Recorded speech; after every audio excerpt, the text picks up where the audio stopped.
By 2024, PSG had burned 8 years and over €1 billion chasing Champions League glory with Kylian Mbappe. They never won it. Then in 2025, they let him walk for nothing and instantly lifted the European Cup. One man predicted this exactly. He talked about sacrifice, about what a real leader actually does on the pitch. Nobody listened. 2 years later, Real Madrid are sacking managers, dropping Clasicos, and suffering another trophyless season. So what exactly did Luis Enrique see that everyone else missed? And why does his warning now sound like a script the universe wrote in advance? To get why that warning matters, go back to Bondy, a tough working-class suburb northeast of Paris. Kylian Mbappe was born in December 1998. His dad coached local football. His mum was a former handball pro. He grew up in a home where sport was never just a hobby. It was an absolute religion, and he was the chosen one long before he could legally drink. By 14, every massive academy in Europe wanted him. Real Madrid flew him out for a VIP tour. He even met Zidane. He posed for a picture in a Madrid kit that would haunt his entire next decade. But he chose Monaco instead. That is where the legend truly started. In 2016, at just 17, Mbappe smashed into Monaco's first team. Within a year, he was absolutely tearing apart the Champions League. Manchester City, Borussia Dortmund, they all learned the hard way. That skinny kid from Bondy ran faster with the ball than most seasoned pros ran without it. He won League One his very first full season. He celebrated, arms folded, just a quiet little smirk saying he always knew. But there was one summer moment nobody ever talked about. Mbappe got into a heated row with Monaco veteran Andrea Raggi. Reports claimed the squad's youngest player flat out refused to do the running. He was banned from first team training, briefly, quietly swept away. His talent was a blazing comet, but the discipline was already a question. Once Paris Saint-Germain came calling, Mbappe's interest in actually playing for Monaco vanished entirely. He never fought to stay. He never grew into a leader there. He left. Paris bought him for €180 million. They did not just sign a teenager, they handed him the keys to the city. And the city gladly let a child govern. By the summer he arrived in Paris, Mbappe already had a World Cup winner's medal pending. In Russia 2018, he scored in the final against Croatia. He became the first teenager since Pelé to score in a World Cup final. France lifted the trophy.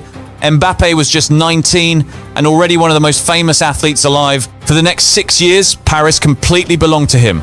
He won League One 6 times in 7 seasons. He won 3 Coupe de France titles. He claimed the Golden Boot. He took home Player of the Year. He became PSG's all-time top scorer with more than 200 goals. The absolute fastest player to ever do it. The youngest, the most expensive, the ultimate face of the brand. But behind the shiny trophies, something subtle was happening. The manager kept changing. Unai Emery came first, leaving in 2018. He simply could not get Mbappe and Neymar to coexist. Then came Thomas Tuchel. Tuchel was a genuine elite tactician. He dragged PSG to their first ever Champions League final in 2020. They lost 1-0 to Bayern Munich. Mbappe had a massive chance late on and he blew it. But Tuchel had way bigger problems than missed chances. He demanded pressing. He wanted real accountability. And in a few private moments, he actually wanted to bench Kylian Mbappe. Not for bad form, for bad attitude. The club flatly refused. Worse, they forced Tuchel to apologize to the player right in front of the squad. That was the exact moment the hierarchy at PSG officially flipped completely upside down. The manager was no longer the boss, the star was. And every single coach who followed would learn that exact same lesson the hard way. Tuchel was fired by Christmas 2020. He won the Champions League with Chelsea just 5 months later. The universe, it seemed, was taking notes. Mauricio Pochettino arrived next, soft-spoken, smiley and popular. He lost that dressing room within a year. Pochettino delivered his worst managerial season and was fired in 2022. Christophe Galtier replaced him. He did not fail tactically, he failed politically. Mbappe hated his role and made it very publicly known. Galtier was gone by 2023. 4 managers in 3 years. This pattern was no coincidence anymore. It was club policy. And in Europe, the only trophy that mattered, the one that defined why PSG even existed, simply never came. Round of 16. Round of 16. Mbappe scored in almost every single knockout match. Yet PSG kept losing them anyway. Every spring, same funeral, different flowers. By the summer of 2023, the entire Paris project was out of patience. So PSG hired Luis Enrique, and Luis Enrique is absolutely not a man who softens his edges. He won the Champions League with Barcelona in 2015, he won La Liga twice, he even coached Spain to a Nations League final. He firmly believed in high-pressing, relentless collective effort, and the idea that your best player must be the hardest worker on the pitch. He coached Messi exactly this way, he coached Iniesta this way. He was 0% interested in negotiating. Arriving in Paris in the summer of 2023, he immediately saw the real issue. And the problem was never Mbappe's quality. The problem was not even his massive ego. Exactly. The problem was that Mbappe refused to press. When PSG lost possession, Mbappe just stayed high. When the team dropped back into shape, Mbappe just waited up the pitch for the counter-attack. When defensive transitions broke down, 11 men had to desperately compensate because one superstar had simply decided not to participate. One guy doing that won't ruin a squad in 90 minutes. But it shifts the burden. The midfield has to scramble, the fullbacks have to sprint higher.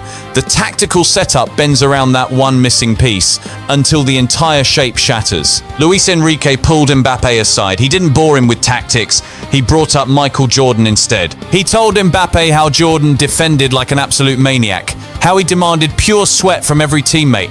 Jordan set the ultimate standard with relentless work, not just points. Then Enrique delivered the heavy truth. A leader, he said, isn't the guy flashing skills when the game is easy. A true captain drags the squad forward when everything falls apart. He reminded Mbappe that bagging goals was light work. Nobody on earth doubted his talent. But if Mbappe wanted to enter football's ultimate pantheon, and both men knew Real Madrid was that exact door, he needed to master the ugly half of the pitch. He had to drop back. He had to press. He had to dominate even without the ball at his feet. Mbappe listened, but he didn't change a thing. PSG won League One anyway. Obviously, he racked up 44 goals. Then in Europe, Borussia Dortmund dumped them out in the semis. Another year, another painful exit, another springtime funeral. That summer, Mbappe finally packed for Madrid. Free transfer, the mega deal he craved since he was a 14-year-old kid in a Real kit. He walked out of the Parc des Princes a king, and Luis Enrique quietly started rebuilding. Here is where football gets ruthless. Without their star forward, PSG should have crumbled. Every single pundit predicted it. They lost the greatest goal scorer in club history, the poster boy, the main reason their kits flew off shelves in Asia. But instead of folding, they became completely unrecognizable. Luis Enrique forged a front three of Ousmane Dembele, Desire Du, and Kvaratskhelia.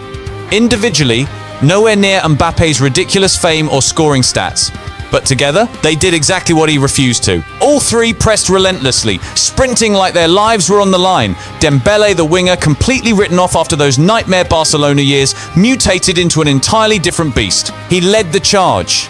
He hunted down lost causes, he suffocated defenders, he bagged 35 goals across the board, dragging PSG to a historic treble. Ligue 1, Coupe de France, Champions League. PSG captured their first ever Champions League crown in May 2025. They destroyed Inter Milan 5-0, 5-0 in a European final. The very club that choked for 8 straight years in Europe with Mbappe up top won the entire tournament in their first season without him.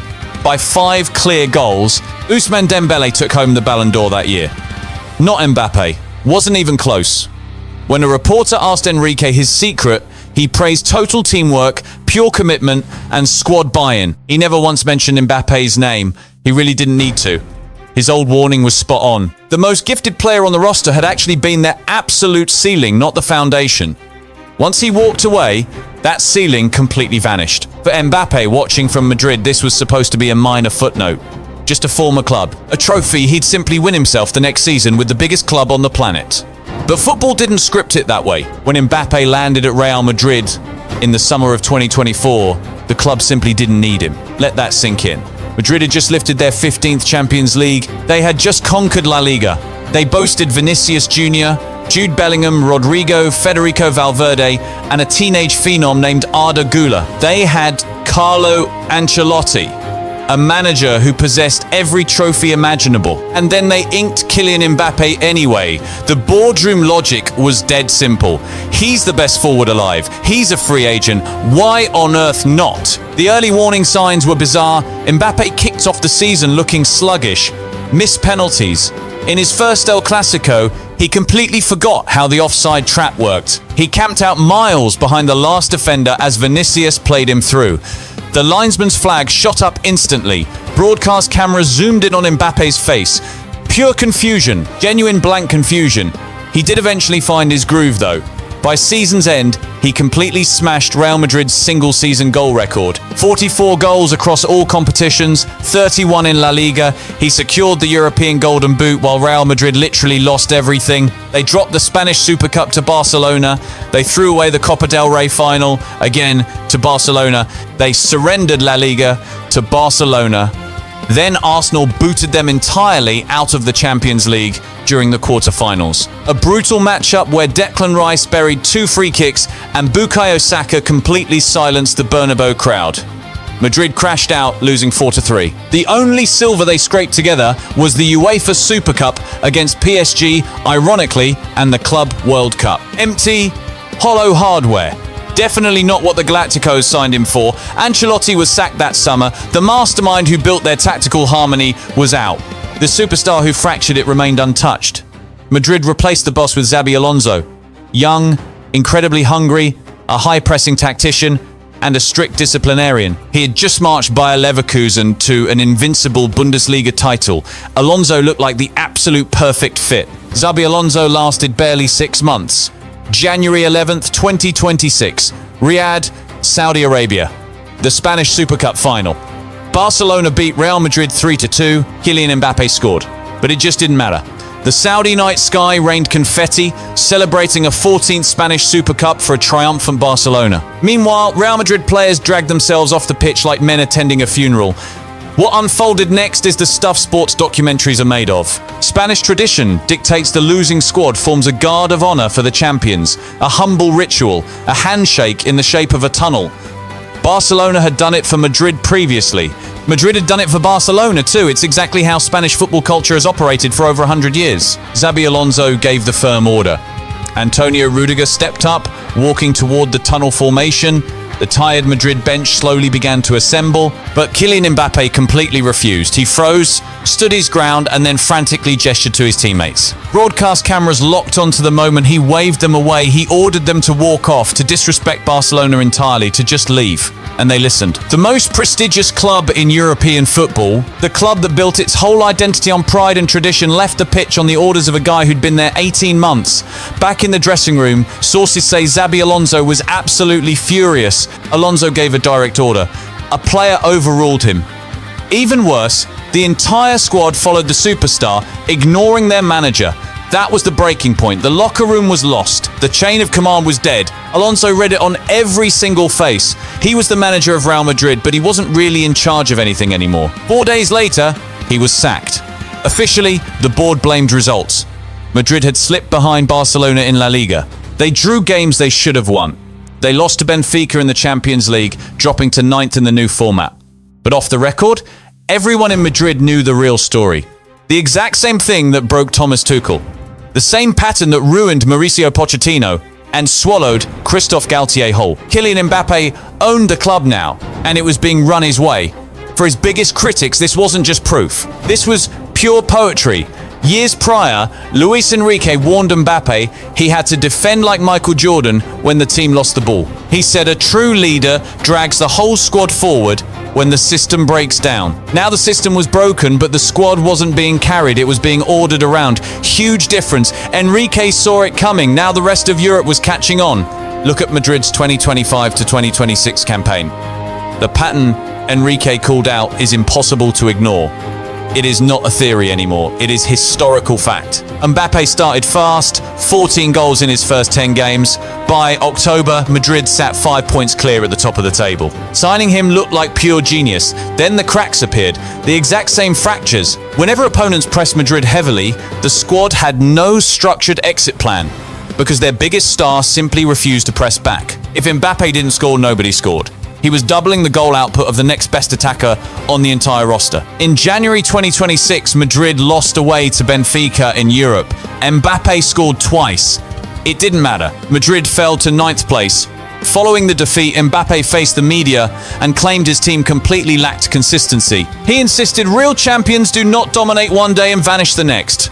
The squad had to fix it. His diagnosis was spot on. He was just describing himself. Look at Madrid's quarter-final tie against Arsenal. Mbappe spent the match stranded up top, walking around, only sprinting for a long pass. The aggressive pressing and ball recoveries just happened around him. Declan Rice covered more ground in 90 minutes than Mbappe did over both legs. Then came that viral moment against PSG in the Club World Cup. Mbappe was robbed of the ball by Feature Kvaratskhelia, the exact guy Enrique signed to replace him.